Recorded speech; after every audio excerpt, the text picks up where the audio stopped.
할렐루야. 오늘도 주의 전에 나와 하나님 앞에 예배하는 저와 여러분에게 하나님의 은혜와 축복이 함께할 줄 믿습니다. 됩니다. 잘 됩니다. 갈수록 더 잘 됩니다. 오늘 주시는 요한복음 12장 10절 이하의 말씀을 가지고 함께 은혜 받을 말씀의 제목은 이스라엘의 왕이라는 제목으로 함께 은혜를 나누고자 합니다. 13절에 보면 곧 이스라엘의 왕이시여 하더라. 예수님을 향해서 이스라엘 왕이라고 말하는데, 이스라엘 왕은 전통적으로 메시아에게 붙여지는 이름이죠. 그들에게 다시 오실 그 메시아가 오면 이제 새로운 세계가 열리고 그들의 모든 억압과 핍박이 끝이 나고 새로운 신세계가 열려질 것이라고 하는 기대감이 아마 이 이스라엘의 왕이라는 그 칭호 안에 들어 있었던 것을 우리가 알게 됩니다. 오늘날로 말하면 우리가 이런 것이나 마찬가지일지 않을까 하는 생각을 해봅니다. 우리가 예수 믿으면 모든 것이 변화가 되고 예수 믿으면 모든 것이 역전되리라. 사실은 예수님이 이스라엘 왕으로 오신 것이 맞고 또 만왕의 왕이요 만주의 주로 오신 것이 맞습니다. 그리고 여전히 지금도 우리가 예수님을 믿으면 역전의 하나님을 우리가 믿게 되는 것 사실이지만 환경은 사실은 그들에게 보여지는 그 환경은 여전히 동일했던 것을 우리가 알게 되는 거죠. 그러니까 결국은 이런 것입니다. 드러난 모습과 감추어진 의미가 있다라는, 겉으로 드러나는 모습만이 전체가 아니라 감추어진 그 의미에 우리가 집중을 해야 된다고 하는 것이죠. 그래서 결국은 우리가 최후의 승리가 예수를 믿는 사람에게 주어지는 것 우리가 너무나 잘 알리라 그런 생각을 하게 되는 거죠. 최후의 승리는 저와 여러분의 것인 줄 믿습니다. 그런데 우리가 사실 살아가면서 늘 그런 것 같아요. 원래의 의도와 다르게 행동하지만 결국 순조롭게 일이 진행되는 경우를 우리가 경험하게 된다라는 사실이에요. 오늘 군중들이 이제 많이 나왔어요. 그 이튿날이라고 하는 말은 첫날에 이어서 예수님의 그 사역이 이루어지는 것을 알게 되는데요. 그 첫날에 무슨 일이 있었을까? 9절부터 10절 보면 나사로 일로 인해서 많은 사람들이 죽은 나사로를 살렸으니까 예수님을 따라다니니까 제사장을 비롯해서 많은 사람들이 예수님을 죽이려고 모의하는 이 현장이 등장이 됩니다. 그 이전에는 당연히 한 여인이 값비싼 향유를 예수님의 발 앞에 갈래 머리털로 씻는 장면이 나옵니다. 그 장면을 보면서 예수님이 이렇게 말씀하시죠. 나의 장례를 준비하는 일이라고 이렇게 말하죠. 바로 나는 이 비싼 향유를 이렇게 발 씻는 일에 허비하느냐라고 말할 때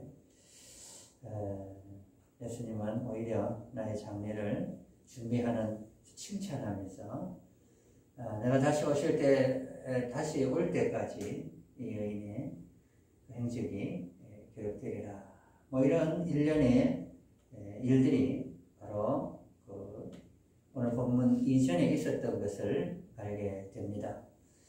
이런 일들 때문에, 일련의 일들 때문에 많은 사실 무리들이 있었던 것을 보게 됩니다. 명절에 온 큰 무리, 그 명절은 유대인의 큰 무리가 우리가 9절에 보니까 있었던 것을 알게 되는데, 이 명절은 알다시피 6월절 명절이겠죠.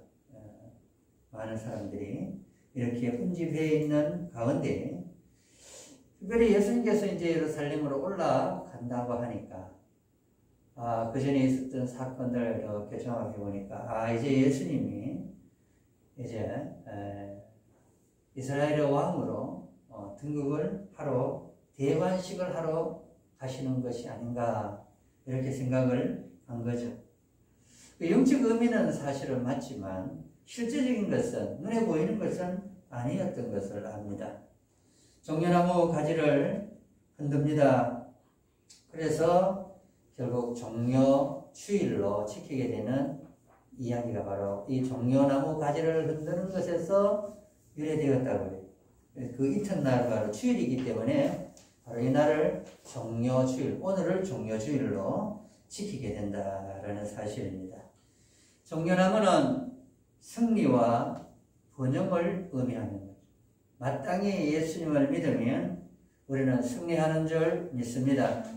또 우리 영혼이 잘 되는 것 너무나 잘 알 줄 믿습니다. 예수님의 오심에 종려나무를 흔드는 것, 예수님의 대관식에 종려가지를 흔드는 것은 마땅한 도리인 것을 우리는 알게 됩니다. 종려나무 가지를 가지고 맞으러 나가 외치되 호산나 찬송하려다 주의 이름으로 오시는 이라고 말하는데, 호산나는 지금 구원하소서, 또 다른 말은 간청합니다, 구원해 주세요, 뭐 이런 의미의 뜻이 있습니다. 시편에서 많이 등장되어지는 내용이죠. 이게 사실은 환송과 또 강구가 들어있는 이 호산나, 호시아나라는 말이죠. 신약은 아마도 갈채와 한호의 의미로 쓰여지게 되죠. 왜 이렇게 호산나라고 불렀을까? 종려가지를 흔들면서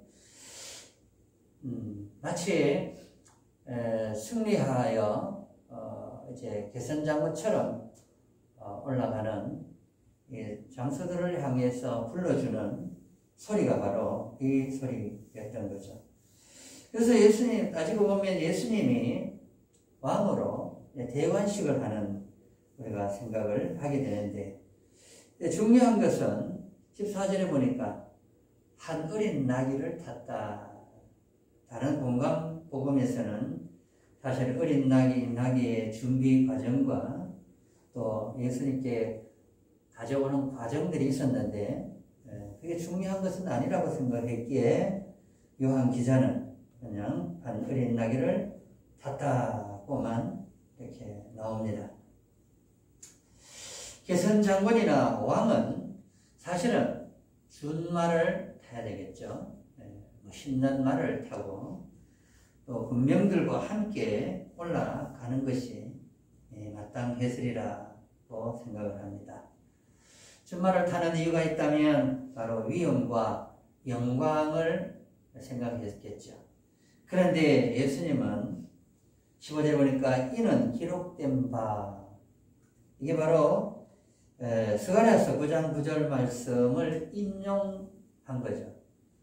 시온 따라 두려워하지 말라. 보라, 너희 왕이 나귀 새끼를 타고 오신다 함과 같더라. 대관식에 준말을 타고 올라가셔야 할 예수님께서 이렇게 나귀를 타신 이유가 있다면 겸비함과 섬김의 자세로 이제 올라가시는 거죠. 구약에 예언한 그대로 이루시는 그 모습을 우리가 보게 됩니다. 제자들은 처음에 이 일을 깨달지 못하였죠. 왜 이런 일들이 이루어지는가? 왜 하필이면 준말을 타지 아니하시고 이렇게 어린 나귀를 타고 가시는가? 그래요. 계시록을 보면 우리가 알다시피 예수님의 재림은 이런 어린 나귀로 오시는 게 아니라 백마를 타고 오셔야 되는 게 맞죠. 희다하는 것 아시다시피 승리를 말해주잖아요. 그래서 예수님이 그때는 사실은 준말을 타고 아마 다시 오시리라, 그런 생각을 우리가 성경을 통해서 알게 되는 것입니다. 처음에는 알지 못했다가 예수께서 영광을 얻으신 후, 영광을 언제 얻었을까요? 영광은 그의 죽음과 부활과 승천을 통해서 알게 되는 거죠. 후에야 이것이, 후에는 언제일까요? 예수님이 승천하신 이후에 이것은 뭘까요? 스가랴서 9장 9절에 나오는 위에 15절의 내용이겠죠. 이것이 예수께 대하여 기록된 것인가, 사람들이 예수께 이같이 한 것임을 생각났더라. 요한복음 14장에 보면 특별히 이제 보혜사가 나오죠. 보혜사. 예수님이 가심으로 인해서 그 예수님의 자리를 어떻게 메꿀 수 있느냐? 보혜사가 너에게 임하리라. 그래서 그 다시 오실 예수님을 준비하며 기다리는 모든 사람들에게는 성령이 함께 임하는 것을 알게 돼. 그래서 결국은 이제 그들이 예루살렘 성전을 떠나지 않고 기도하는 가운데 이 성령이 임한 줄 압니다.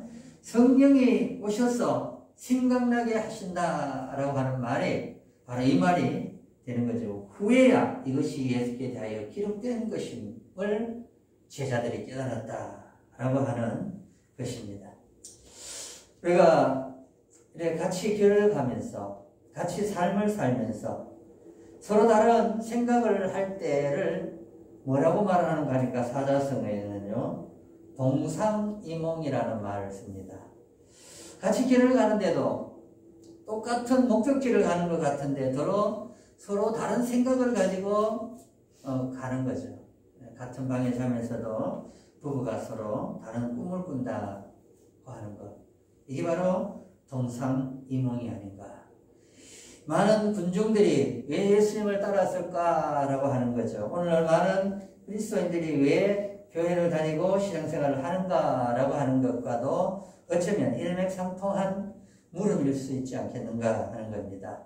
많은 무리들이 호산나 찬송하여다 주의 이름으로 오시는 이라고 이렇게 말을 하면서 이스라엘 왕이시여 메시아로 오신 이 예수님이 이제는 그 일상의 로마의 압제로부터 해방을 시켜줄 그 메시아, 그런데 아직도 그 메시아는 유대인들이 기다리고 기다리는 그 메시아는 아직도 어쩌면 오지 않았다라고 하는 거예요. 그래서 아직도 그들은 구약밖에 없잖아요. 우리는 구약 신약하지만 사실은 그들은 신약이라는 게 없기 때문에 타나크라고, 성경을 타나크라고 이야기를 하죠. 우리는 바이블, 캐논으로 이야기를 하지만 타나크는 토라, 케투빔, 네비임 이래가지고 타나크, 네비임은 예언서, 그 다음에 케투빔은요 성문서, 세 가지밖에 없어요. 우리는 구약을 네 부류로 나누는데 아직도 그들은 타나크밖에 없고 또 아직도 메시아를 어쩌면 기다리고 있는지도 몰라요. 물론 이제 마지막 때 이방인의 때가 차면 다시 들어가겠어요. 예루살렘으로 들어가면 그때 그들은 뒤늦은 이제 후회를 하면서 우리가 결국 메시아를 죽였다라고 회개하면서 돌아오겠죠. 그게 이제 종말이 오는 겁니다. 그때는 서서히 이 예루살렘 안에서 많은 교회들이 세워지고 또 이 유대인들이 돌아오고 있다라는 것. 그것은 아마도 이제 주님의 재림이 임박해져 가고 있다라는 하나의 징조가 되지 않는가 하는 생각을 해요. 복음이 이제는 뭐 세계 땅끝까지 거의 들어가지 않는 곳이 없다라고 하는 거. 한 번도 복음을 들어보지 않는 사람들이 거의 없을 정도로 거의 뭐 99% 아주 아마존의 깊은 곳에 자그마한 이런 부족 정도는 듣지 못했을지도 몰라요. 그런데 이미 우리가 알다시피 아마존의 그 땅끝까지도 이미 복음이 전해지고 그들이 뭐 선교사들을 막 잡아먹고 그런 가운데도 자기 부인이 뜯기면서까지도 뭐 아마존의 미개인들이 말이에요. 선교사들이 들어가가지고 그런데 이미 열매 맺어가는 이걸 우리는 너무나 잘 알게 됩니다. 이와 같은 때에 우리가 깊이 한번 생각해 보자는 것. 예수님이 이렇게 대관식을 보면서 우리가 준비해야 될 진짜 신앙은 무엇일까를 한번 고민해 봐야 되는 거예요.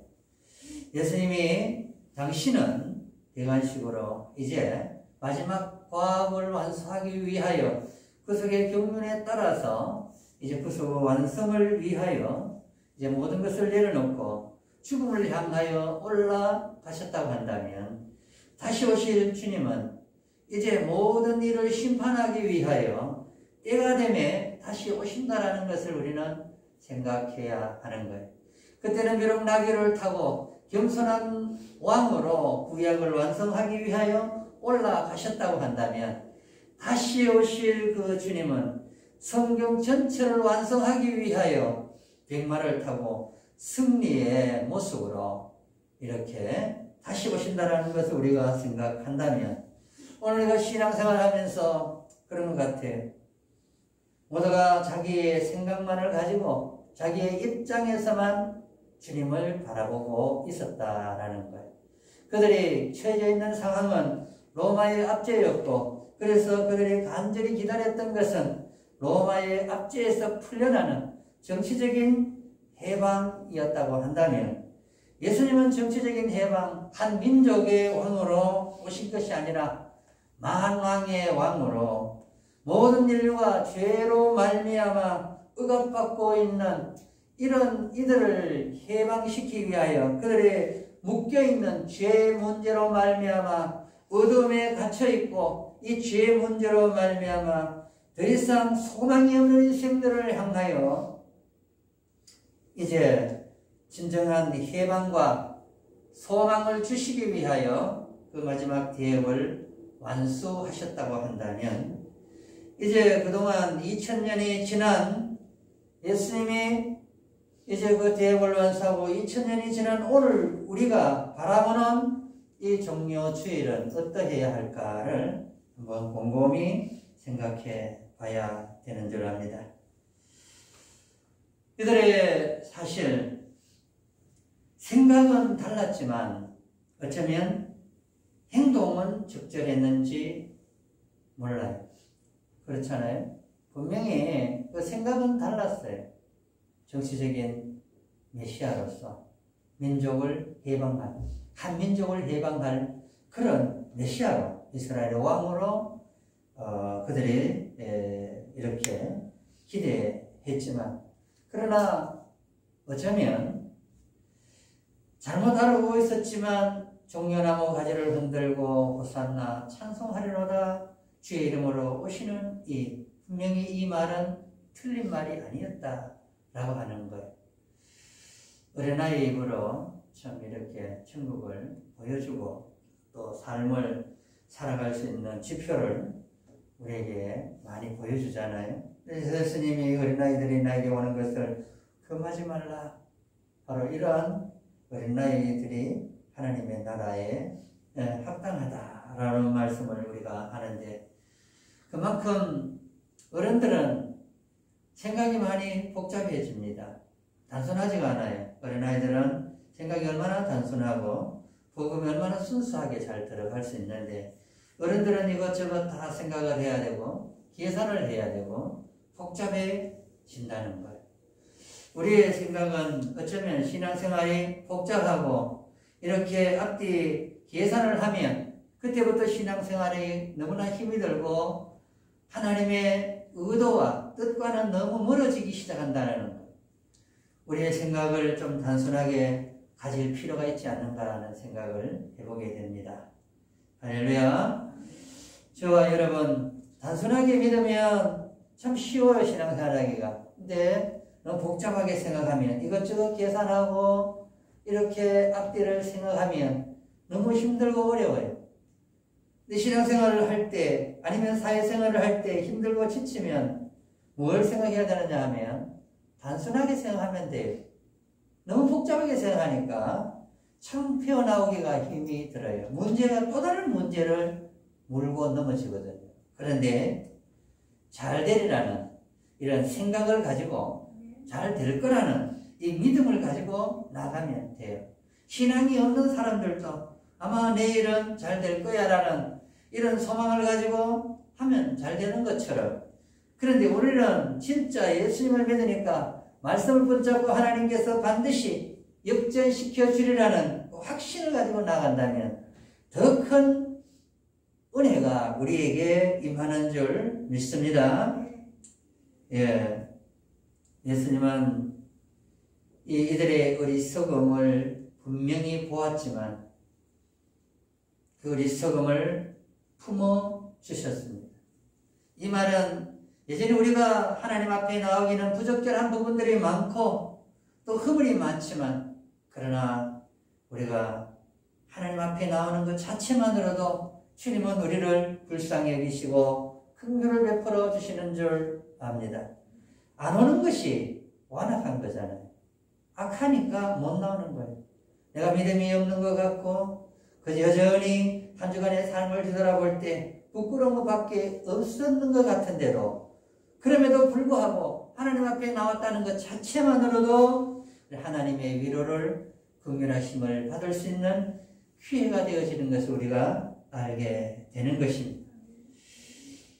우리도 저들처럼 어쩌면 다른 방향에서 환호하고 그들을 기대했지만 그럼에도 불구하고 개의치 아니하시고 주님은 자기의 일을 이루어 가신 것처럼, 그런 속에서도 그들을 사랑하고 또 무지와 이 악함도 주님은 품어주신 거예요. 그냥 힘이 있으시니까, 능력이 있으시니까 왜 몰랐을까요? 그들의 의도를 왜 몰랐을까요? 가룟 유다 파는 것을 알고 있었습니다. 경고했습니다. 그럼에도 불구하고 여전히 자기의 악함을 그대로 행동했지만 주님은 알고 있었으나 그냥 뒀어요. 결국은 자기가 스스로 목이 메어 자살하고 배가 터져서 이렇게 죽게 되는 거죠. 그렇습니다. 그런데 중요한 것이 있다면 뭘까요?